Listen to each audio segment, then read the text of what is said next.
बाळा, तू नेहमी विचार करतोयस की माझ्याच आयुष्यात एवढी स्वार्थी माणसे का आली.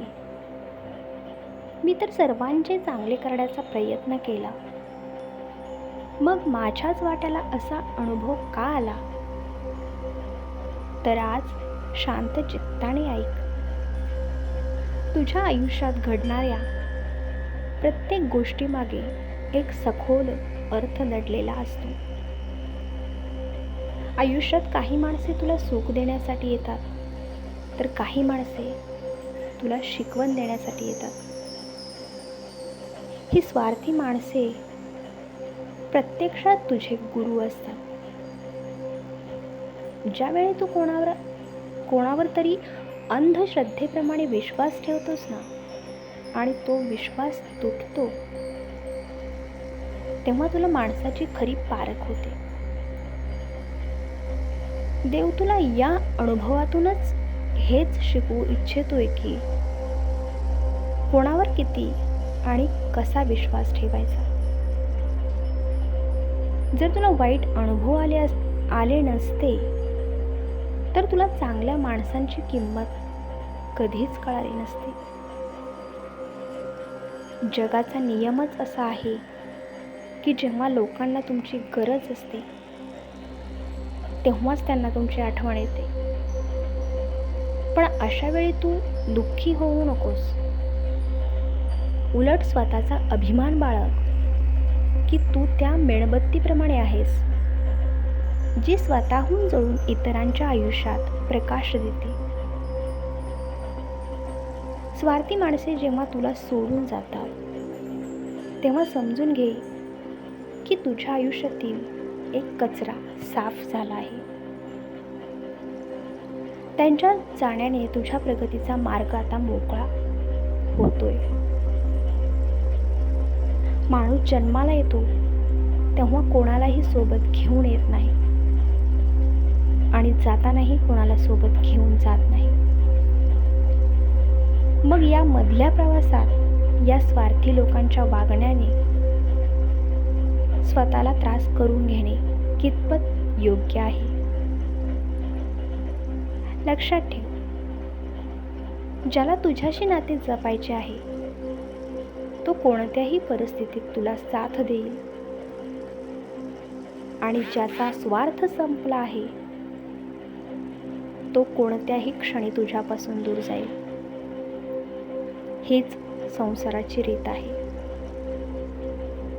तुझ्या आयुष्यात आलेल्या या स्वार्थी लोकांमुळेच तुला तुझ्या स्वतःची शक्तीची जाणीव झाली आहे.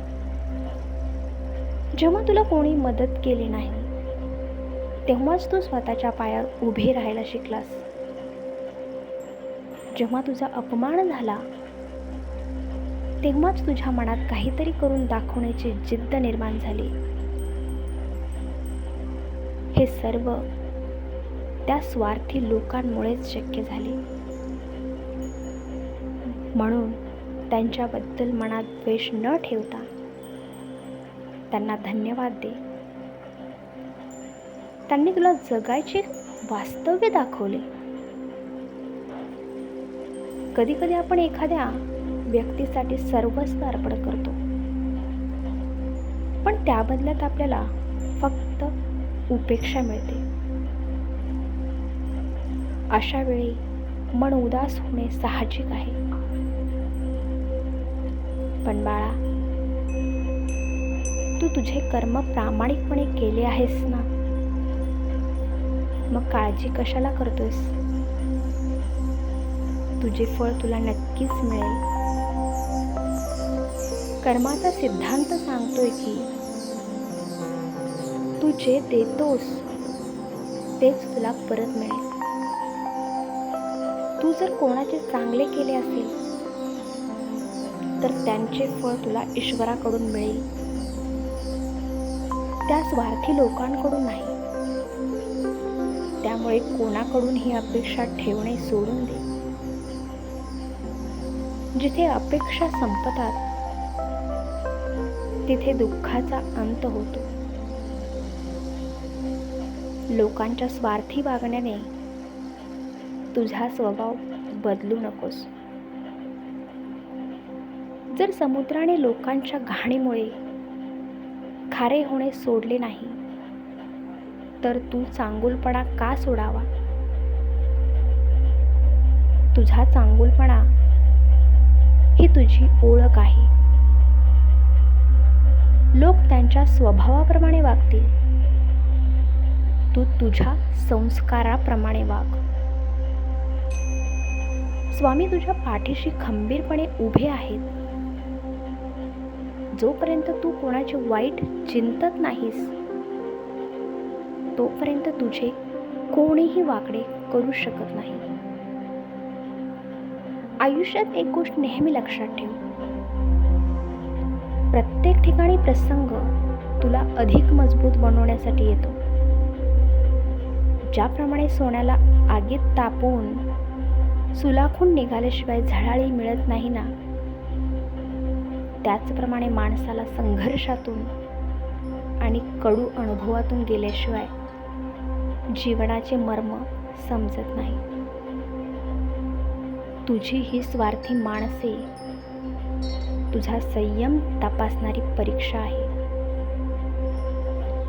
तू या परीक्षेत उत्तीर्ण झालास की तुला एक वेगळी शांती अनुभवायला मिळेल.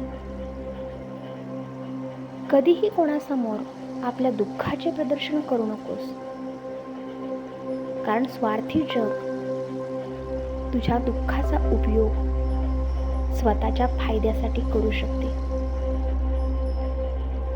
तुझे अश्रू फक्त स्वामींच्या चरणी अर्पण कर. तेच तुझे खरे आधारस्तंभ आहेत. ज्यांनी तुला संकटात साथ सोडली, त्यांच्यासाठी रडण्यापेक्षा ज्यांनी तुला सांभाळून घेतले त्यांच्यासाठी कृतज्ञ राहा. शेवटी जग सुंदर आहे, फक्त तुझी पाहण्याची दृष्टी बदल. स्वार्थी लोकांमुळे संपूर्ण जगाला दोष देऊ नकोस. आजही जगात अनेक चांगली माणसे आहेत जी निस्वार्थपणे दुसऱ्याच्या मदतीसाठी धावून येतात. कदाचित तुला अशी माणसे भेटायला वेळ लागेल, पण जेव्हा भेटतील तेव्हा तुला समजेल की तुझ्या संयमाचे फळ किती गोड आहे.